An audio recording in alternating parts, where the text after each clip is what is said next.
I think one of the core elements of Trump's worldview is the kind of belief that look, multilateral institutions don't really matter, Yeah. and that's why the question of whether it is the United Nations, UNESCO, WHO, or for that matter the World Trade Organization, that none of these really matter. The BRICS is really was never seen as a fundamental challenge for the US until except post Ukraine war, where US, Russia, and China got much more closer. India's trade today is nearly close to 1.5 trillion dollars in or more. I mean, close to $2 trillion of trade in a GDP of $4 trillion. India has never been as connected to the world as it is today. Indians are traveling everywhere. I mean, in the US alone, we got close to 5 million Indians, nearly 300,000 students. In a way, our interaction with the US and the rest of the world has dramatically grown. But it's a pity that in this period, actually, we've seen a decline of the study of the other countries. Hi everyone, welcome to the Indian Express. We're talking to Professor Raja Mohan after a while, but we'll be more regular from here on out. So this time in your column, I want to start with the column. It actually touches on so many broader subjects. I think we can cover a lot with it. You begin with an article from Foreign Policy by a scholar from Tufts University and how the American movement now, the America and the way it's acting in the world is even now the primary superpower is almost, I think the phrase used is a rogue superpower.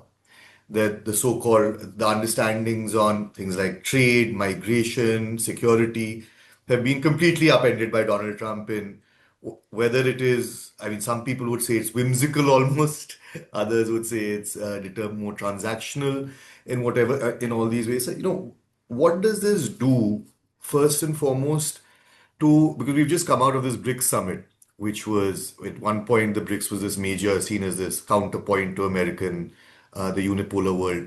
What does it do to multilateralism in a larger sense, and even groups like BRICS, at one point whether it was non-alignment or BRICS? I'd just like to get your thoughts on that. I think one of the core elements of Trump's worldview is the kind of belief that look, multilateral institutions don't really matter, Yeah.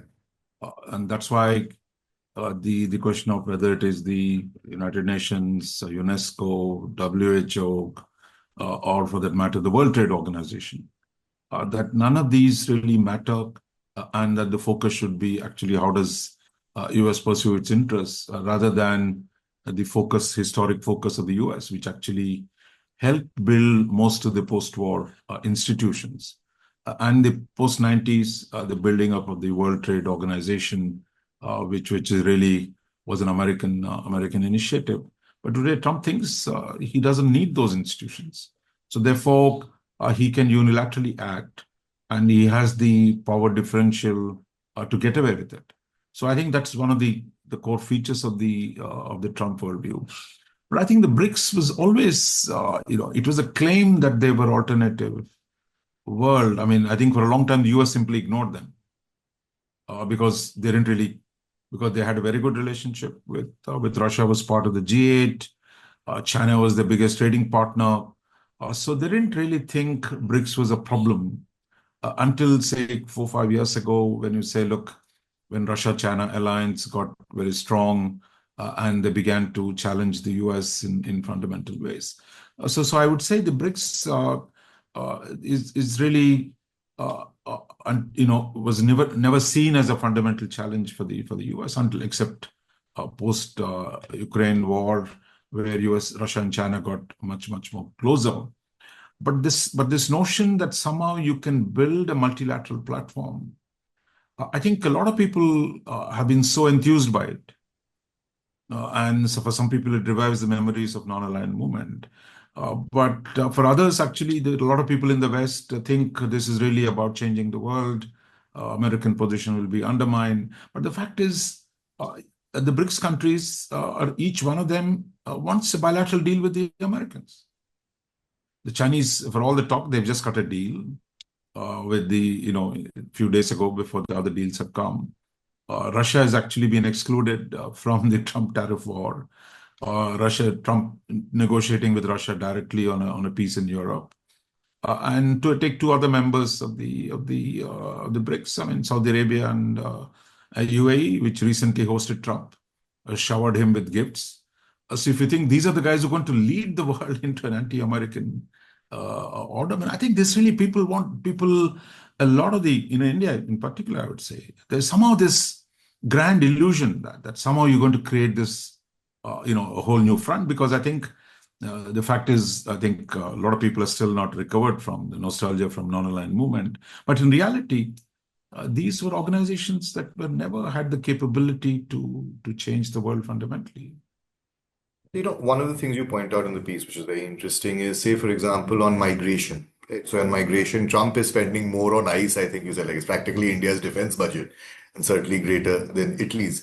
And I think that's the example you give. And then there's also something Mr. Musk, who's been feuding with Trump and floating his own political party, points out that in this big beautiful bill that's just been passed, that they're looking at industries of the past, the sort of Trump's nostalgia for bringing back these sort of mining and manufacturing jobs in an age of mechanization and automation is backward looking. So while, say, US economic power, which arguably underpins all its other power, is not going anywhere soon, is that this is the sort of beginning of that decline because of moves like this under Mr. Trump. So, you attack migration, which keeps the economy vibrant across the board, not just at the top end, and you're attacking future-facing industries, which Mr. Musk has his own interest in saying that. But what do you make of these things that Trump is in fact then in this term, and if Trumpism continues beyond him, spells the retreating of America and also decline of America?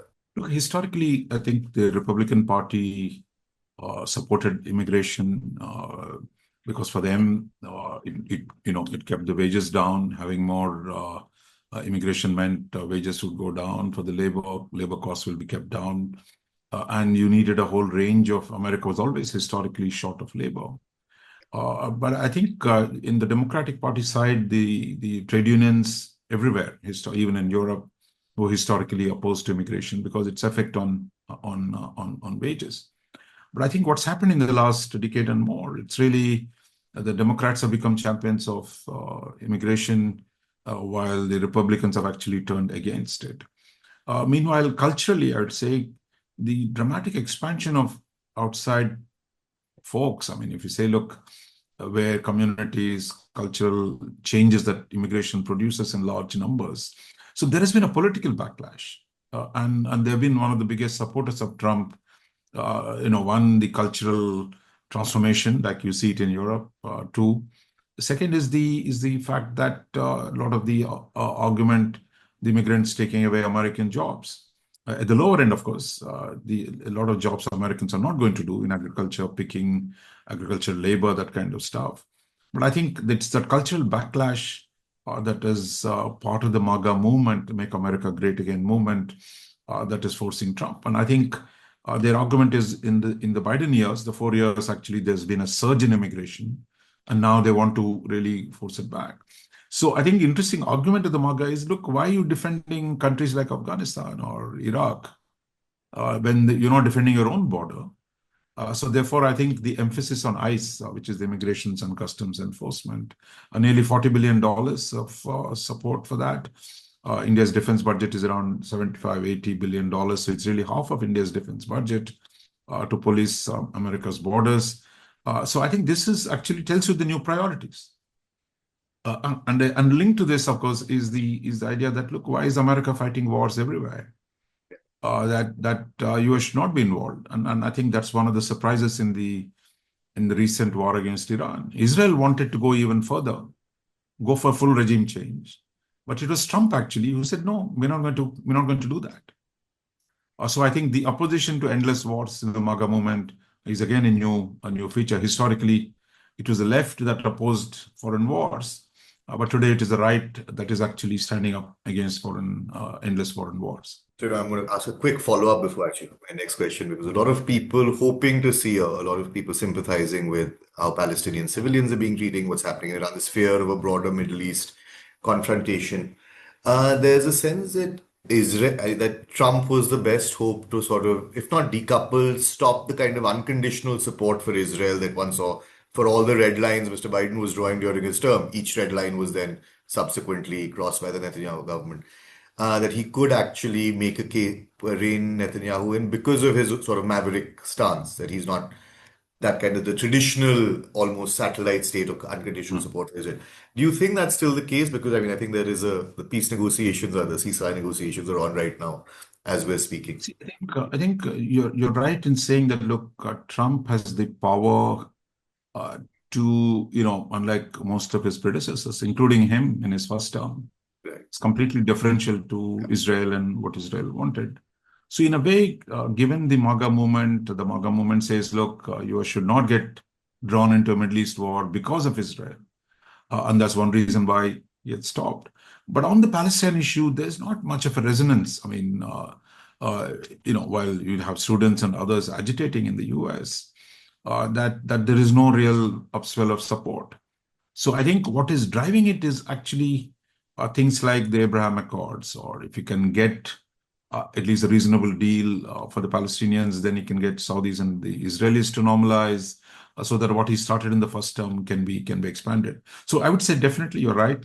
He's more interested in doing something to not in a sense Palestinian cause the way normal people talk about, because any deal that would end the conflict and then move on to doing bigger things, like develop a Rivera in Gaza or other political projects. So I would say it's certainly in a sense he's a very different type of president on the Middle East.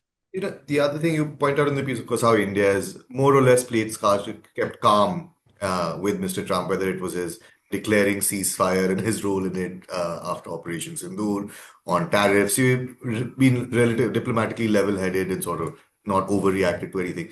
But I'm more interested in the shortcoming you point out in the piece, which is that, like what we were alluding to earlier, or said earlier, in fact, that what you thought of as left or left liberal, a lot of roles are changing. What is a working class party in America, and how that domestic imperative is, say, driving his trade and tariff kind of policy. And that's a surface thing.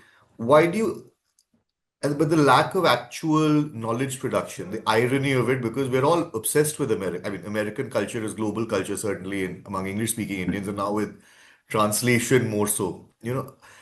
What do you make of this gap between, on the one hand, we are consumers of America, and only in knowledge terms I'm talking about now, whereas we're producing so Yeah. little about America, and how do you see that gap in bridging that? No, I think there's a deep structural problem in our foreign policy in general. While India's engagement with the world has dramatically grown, as we say, look, trade, for example, India's trade today is nearly, close to $1.5 trillion or more. I mean, close to $2 trillion of trade in a GDP of $4 trillion. India has never been as connected to the world as it is today. Indians are traveling everywhere. I mean, in the US alone, we got close to 5 million Indians, nearly 300,000 students. In a way, our interaction with the US and the rest of the world has dramatically grown. But it's a pity that in this period, actually, we've seen a decline of the study of the other countries. That actually the whole professional approach to understanding other societies that has declined, whether it is our own neighborhood. I mean, it's not just the US, whether it's Pakistan, whether it's China, Burma, or Sri Lanka, you name it. So the investment in area studies, in understanding, other countries, that has diminished. And I think the whole focus then just becomes today's headline, bilateralism, rather than trying to understand other societies in a deeper way. So I think that's a real problem. And the question is, at least on the countries that matter so much, for example, whether it is the US or China, for example, two large countries, the first number one, number two economies. China, we have so many issues from border to, what they do, $100 billion trade deficit. But yet, in terms of the number of Chinese studies in India is very, very limited. And I think that is even for that matter, take newspapers, for example. When I was growing up, I was talking in the 60s, 70s, 80s. I mean, India had a far more international correspondents. the newspapers used to spend more money on foreign correspondents. Today, we have so little. I mean, even whether it's the Express, the Hindu, or all the leading newspapers, they have really shrunk their foreign bureaus, despite the fact that you have a lot more engagement with the world. So I think there is a problem here. And I think my sense is the universities, the think tanks, there are now today we have a lot more think tanks. But again, a lot of them are being driven by current events rather than developing deep expertise. So this is really a problem. Then it becomes the headlines day to day, what's happening today, what the government has said, the reaction to it, rather than understanding the sources of policy in the world. With this whole global South time, we've been seeing it, I mean, for a long time, but since G20 particularly, there's a lot of rhetoric around India and the global South. And then with the Prime Minister's visits now, first in Africa, then in Latin America now. But as you're saying, that era of that kind of multilateralism also, but there was a romanticism to that, whatever else there was. It was also a post-colonial moment immediately after, which is now long since passed.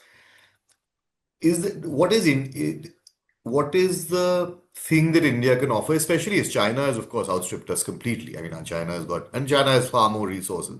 Where is it that India can intervene in these sort of smaller partnerships with not just major powers and major economies, but relatively smaller economies, which require maybe a little more engagement from New Delhi? Look, I think one of the tragedies of Indian foreign policy, that whether it was the third world or whether it was non-aligned movement, the political enthusiasm actually, if you look at the 60s, 70s, 50s even, where actually your relationships shrunk on trade-wise because India went into import substitution, inward-oriented economy.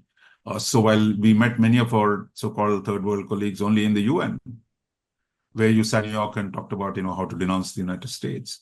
Well, actually, your trade with the neighbors, with East Asia, Southeast Asia, actually declined. So it's only with the post-reform era, in a sense, the nature of Indian economy changed. That actually today you have fairly expansive engagement at the economic level. Today, Indian capital is you can go to Africa or Latin America, two regions which don't get much attention in Indian foreign policy. There's a lot of Indian business that operates there. There is oil today we get from different corners of the world. So I think in a way, that kind of engagement has increased. Similarly, Indians working everywhere. Today, we have more Indians, when PM goes to even a, you think there's nobody can be out there. You have this Indian community welcoming the PM. So you have actually the Indian footprint as a diasporic footprint. That has also grown expansively. But the problem is in constructing that there is something called the global South, that India is going to lead to a change. And I think that's a claim, that's too big a claim. And that firstly, we must be clear, the global South is not a bunch of sheep waiting to be shepherded by India or China for that matter. Today, they're far more self-conscious. If there's a country in Africa which has lithium and you want it, they say they want a good price for it. So this notion somehow poor global South exploited by the West and we are going to go to the right to the rescue. This is actually a mythology that we've created for ourselves. And I think there's partly a problem. Second, even you talked about the smaller countries. There's not very going to be, say, look, for example, the smaller countries, island countries, they're threatened by climate change. So when you go to international conferences, they join the West and say, look, stop coal. But India says, no, sorry. I mean, we need to do more coal. So I think this pretense that somehow we're always this champion of the global South is actually not true. But I think this has become part of a story we tell ourselves. India is a champion of the global South. I think in the last few years, there has been a fresh attempt at doing more things. For example, in the COVID, India sent more vaccines. India sends more aid, than before in a lot of the areas. But I think this is a huge task, and I don't think we should appoint ourselves as some kind of a, guardian or a